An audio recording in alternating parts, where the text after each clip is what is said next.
Good morning my dear family members, ಎಲ್ಲರೂ ಹೇಗಿದ್ದೀರಾ? ಚೆನ್ನಾಗಿದ್ದೀರಾ ಅಂತ ಅಂದ್ಕೊಂಡಿದ್ದೀನಿ. ನನ್ನ ಹೆಸರು ಜೈ. ಇವತ್ತಿನ ಬ್ಲಾಗ್ ನಾನು ಸ್ಟಾರ್ಟ್ ಮಾಡ್ತೀನಿ. ಸೊ ಗಾಯ್ಸ್, ಇವತ್ತು ಶನಿವಾರ ಬೇರೆ. ಎಲ್ಲರೂ ಎಲ್ಲೆಲ್ಲಿದ್ದೀರಾ? ಮೀನ್ಸ್ ಅಟ್ಲೀಸ್ಟ್ ಮನೇಲಿದ್ದೀರಾ, ಇಲ್ಲ ಔಟಿಂಗಲ್ಲಿದ್ದೀರಾ? ಇದೇ ಥರ ಇನ್ನೂ ಮುಂದಕ್ಕೆ ಸಪೋರ್ಟ್ ಮಾಡಿ. ನನ್ನ ಚಾನಲ್ ಯಾರ್ಯಾರು ಇನ್ನೂ ಸಬ್ಸ್ಕ್ರೈಬ್ ಆಗಿಲ್ಲ ಆದಷ್ಟು ಬೇಗ ಹೋಗಿ ನನ್ನ ಚಾನಲ್ನ ಸಬ್ಸ್ಕ್ರೈಬ್ ಮಾಡಿ. ಲೈಫ್ ಮೇಕ್ ಇಟ್ ಚೇಂಜರ್ ಅಂತ. ಸೊ ಗಾಯ್ಸ್, ಇನ್ನೂ ಮುಂದಕ್ಕೆ ಒಳ್ಳೊಳ್ಳೆ ವೀಡಿಯೋಸು, ಒಳ್ಳೊಳ್ಳೆ ಕಂಟೆಂಟ್ ನಾನು ನಿಮ್ಮ ಮುಂದಕ್ಕೆ ಬರುತ್ತೆ. ಇವಾಗ ಸಣ್ಣ ಪುಟ್ಟ ಡಾಕ್ಯುಮೆಂಟ್ರಿ ಮಾಡ್ತಾ ಇದ್ದೀನಿ. ಸೊ ಇನ್ನೂ ಟ್ರಾವೆಲಿಂಗ್ ವೀಡಿಯೋಸ್ ಇನ್ನೂ ಮುಂದಕ್ಕೆ ಬರ್ತಾ ಇರುತ್ತೆ. ಸೊ ಆದಷ್ಟು ಚಾನಲ್ನ ನೋಡಿಕೊಂಡು ಬನ್ನಿ. ಸೊ ಮೈ ಡಿಯರ್ ಫ್ರೆಂಡ್ಸ್, ಇವತ್ತಿನ ಡಾಕ್ಯುಮೆಂಟ್ರಿ ಬಂದು ಹನುಮಂತ ಸ್ವಾಮಿಯ ಕತೆ.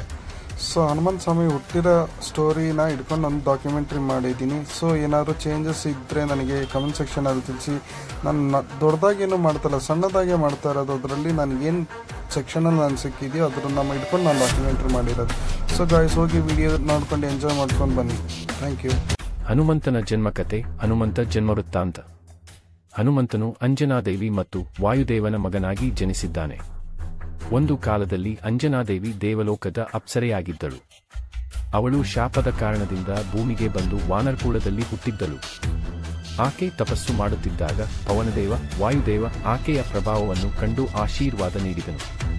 ಇದರಿಂದಲೇ ಆಕೆ ಹನುಮಂತನಿಗೆ ಜನ್ಮ ನೀಡಿದಳು. ಹನುಮಂತನ ಜನ್ಮದ ಇನ್ನೊಂದು ಕತೆ. ಒಮ್ಮೆ ಅಂಜನಾದೇವಿ ದೇವರಿಗೆ ಸಂತಾನ ಪ್ರಾಪ್ತಿಯ ಬೇಡಿಕೊಂಡಿದ್ದಳು. ಅಷ್ಟರಲ್ಲಿ ಅಯೋಧ್ಯೆಯ ದಶರಥ ರಾಜನು ಕೂಡ ಯಜ್ಞ ಮಾಡಿ ಸಂತಾನ ಪ್ರಾಪ್ತಿಗಾಗಿ ದೇವರನ್ನು ಪ್ರಾರ್ಥಿಸುತ್ತಿದ್ದನು. ಆ ಯಜ್ಞದಿಂದ ಪಡೆದ ಪ್ರಸಾದದ ಒಂದು ಭಾಗವನ್ನು ಪವನದೇವನ ಹಸ್ತಕ್ಷೇಪದಿಂದ ಅಂಜನಾದೇವಿಗೆ ತಲುಪಿತು. ಈ ಅದ್ಭುತನೆಯಿಂದ ಹನುಮಂತನು ಹುಟ್ಟಿದನು. ಹನುಮಂತನು ಹುಟ್ಟಿದ ಕೃಷ್ಣವೇಳೆಯಲ್ಲಿಯೇ ಸೂರ್ಯನನ್ನು ಸಕ್ಕರೆ ಹೊತ್ತು ಎಂದು ಭಾವಿಸಿ ಆಕಾಶಕ್ಕೆ ಹಾರಿದನು. ಆದರೆ ಇಂದ್ರದೇವನು ಅದನ್ನು ತಪ್ಪು ಅರ್ಥ ಮಾಡಿಕೊಂಡು ವಜ್ರಾಯುಧದಿಂದ ಹಲ್ಲು ಒಡೆದನು. ಇದರಿಂದ ಹನುಮಂತನಿಗೆ ಹಾನಿಗೊಂಡವನು ಎಂಬ ಹೆಸರು ಬಂತು.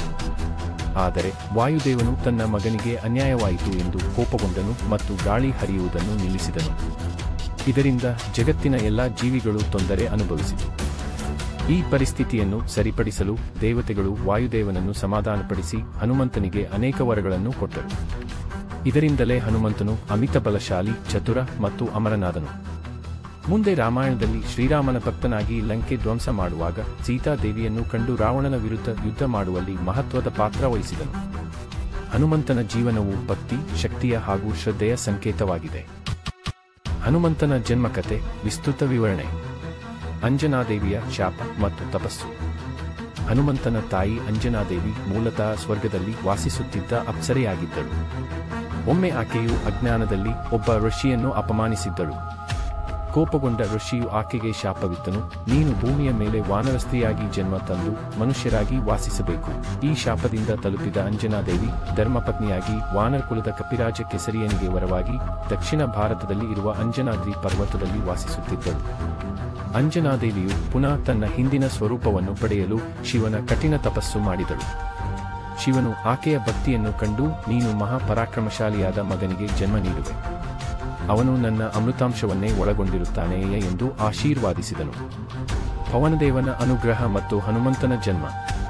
ಒಮ್ಮೆ ಅಯೋಧ್ಯೆಯ ದಶರಥ ಮಹಾರಾಜನು ತನ್ನ ವಾರಸುದಾರರಿಗೆ ಯಜ್ಞ ಮಾಡುವ ಸಂದರ್ಭದಲ್ಲಿ ಅಗ್ನಿದೇವನ ಪ್ರಭಾವದಿಂದ ಹವ್ಯ ತಯಾರಿಸಿದನು.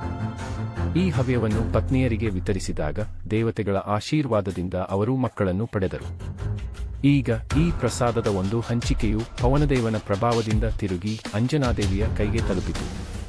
ಇದನ್ನು ಸೇವಿಸಿದ ಆಕೆ ಪವನದೇವನ ಆಶೀರ್ವಾದದಿಂದ ಶಕ್ತಿಶಾಲಿಯಾದ ಮಗನನ್ನು ಪಡೆದಳು. ಪವನದೇವನ ಆನಂದಕ್ಕೆ ಹನುಮಂತನು ಹುಟ್ಟಿದನು. ಇದರಿಂದಲೇ ಹನುಮಂತನನ್ನು ಪವನಕುಮಾರ ಎಂದು ಕರೆಯಲಾಯಿತು. ಸೂರ್ಯನನ್ನು ಹಣ್ಣು ಎಂದು ಭಾವಿಸಿ ಹನುಮಂತನ ಹಾರಾಟ. ಹನುಮಂತನು ಬಾಲಕನಾಗಿದ್ದಾಗಲೇ ಅವನಿಗೆ ಅಪಾರ ಶಕ್ತಿಯಿತ್ತು.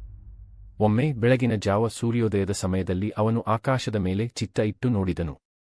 ಆ ಹಳದಿ ಬೆಳಕು ಹೊಳೆಯುತ್ತಿರುವ ಸೂರ್ಯನನ್ನು ದೊಡ್ಡ ಹಣ್ಣು ಎಂದು ಭಾವಿಸಿ ಅದನ್ನು ತಿನ್ನಲು ಪೃಥ್ವಿಯಿಂದ ನೇರವಾಗಿ ಹಾರಿ ಹೊರಟನು. ಅವನು ಸೂರ್ಯನ ಕಡೆಗೆ ವೇಗವಾಗಿ ಹೋದಾಗ ಇಂದ್ರದೇವನು ಇದನ್ನು ನೋಡಿ ಭಯಗೊಂಡನು. ಸೂರ್ಯನು ಹಾನಿಗೊಳ್ಳಬಹುದು ಎಂದುಕೊಂಡು ತನ್ನ ವಜ್ರಾಯುಧದಿಂದ ಹನುಮಂತನ ಮೇಲೆ ಪ್ರಹಾರ ಮಾಡಿದನು. ಈ ಹೊಡೆತದಿಂದ ಹನುಮಂತನು ಭೂಮಿಗೆ ಬಿದ್ದು ಮುಖದ ಭಾಗದಲ್ಲಿಯೇ ಪೆಟ್ಟು ತಗೊಂಡನು. ಇದರಿಂದ ಅವನಿಗೆ ಹನುಮಂತ ಈ ಹಾನಿಯುಳ್ಳವನು ಎಂಬ ಹೆಸರು ಬಂದಿತು. ವಾಯುದೇವನ ಕೋಪ ಮತ್ತು ದೇವತೆಗಳ ಆಶೀರ್ವಾದ. ಇಂದ್ರನ ಆ ಪ್ರಹಾರದಿಂದ ಕೋಪಗೊಂಡ ಪವನದೇವನು ತನ್ನ ಮಗನಿಗೆ ಅನ್ಯಾಯವಾಯಿತು ಎಂದು ಭಾವಿಸಿ ಸಮಸ್ತ ಜಗತ್ತಿಗೆ ಗಾಳಿಯನ್ನು ತಡೆಯಲು ಪ್ರಾರಂಭಿಸಿದನು. ಗಾಳಿಯಿಲ್ಲದೆ ಪ್ರಾಣಿಗಳು, ದೇವತೆಗಳು ಎಲ್ಲರೂ ತೊಂದರೆ ಅನುಭವಿಸಲು ಶುರು ಮಾಡಿದರು. ತಕ್ಷಣವೇ ಎಲ್ಲ ದೇವತೆಗಳು ಬಂದು ಹನುಮಂತನನ್ನು ಪುನಃ ಜೀವಂತಗೊಳಿಸಿ ಅವನಿಗೆ ಹಲವು ಅಮೋಘ ಶಕ್ತಿಗಳನ್ನು ನೀಡಿದರು. ಬ್ರಹ್ಮದೇವನಿಂದ ಯಾವ ಶಸ್ತ್ರಾಸ್ತ್ರವೂ ಹನುಮಂತನಿಗೆ ಹಾನಿ ಮಾಡುವುದಿಲ್ಲ. ಇಂದ್ರದೇವನಿಂದ ಅವನಿಗೆ ಆಕಾಶದಲ್ಲಿ ಅನಿಯಂತ್ರಿತವಾಗಿ ಹಾರುವ ಶಕ್ತಿ. ಅಗ್ನಿದೇವನಿಂದ ಅಗ್ನಿ ಅವನಿಗೆ ಏನೂ ಹಾನಿ ಮಾಡಲಾರದು. ವರುಣದೇವನಿಂದ ಜಲದಲ್ಲಿ ಮುಳುಗುವುದಿಲ್ಲ. ಯಮದೇವನಿಂದ ಮೃತ್ಯುವಿನ ಆತಂಕವಿಲ್ಲ.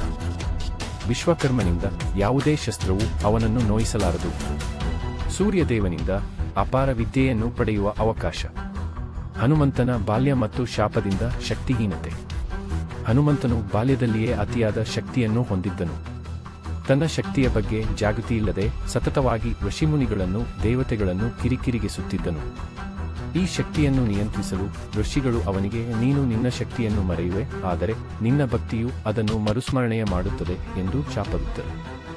ಇದೇ ಕಾರಣದಿಂದ ಹನುಮಂತನು ತಮ್ಮ ಶಕ್ತಿಯನ್ನು ಮರೆಯುತ್ತಾನೆ. ಆದರೆ ದೊಡ್ಡ ಕಾರಣ ಅಥವಾ ಸತ್ವಪೂರ್ಣ ಧರ್ಮ ಕಾರ್ಯಕ್ಕಾಗಿ ಅವನ ಶಕ್ತಿ ಪುನಃ ಜಾಗೃತಗೊಳ್ಳುತ್ತದೆ. ಇದು ರಾಮಾಯಣದಲ್ಲಿ ರಾಮಚಂದ್ರನ ಸೇವೆಯಲ್ಲಿ ಮತ್ತು ಲಂಕಾ ಯಾತ್ರೆಯಲ್ಲಿ ಸ್ಪಷ್ಟವಾಗುತ್ತದೆ. ಹನುಮಂತನ ಮಹಾನ್ ಪಾತ್ರ ಮತ್ತು ಮಹಿಮೆ. ಹನುಮಂತನು ರಾಮಾಯಣದಲ್ಲಿ ಶ್ರೀರಾಮನ ದಾಸನಾಗಿ ಸೀತಾದೇವಿಯನ್ನು ಕಂಡು ರಾವಣನ ಲಂಕೆಯನ್ನು ಧ್ವಂಸ ಮಾಡಿ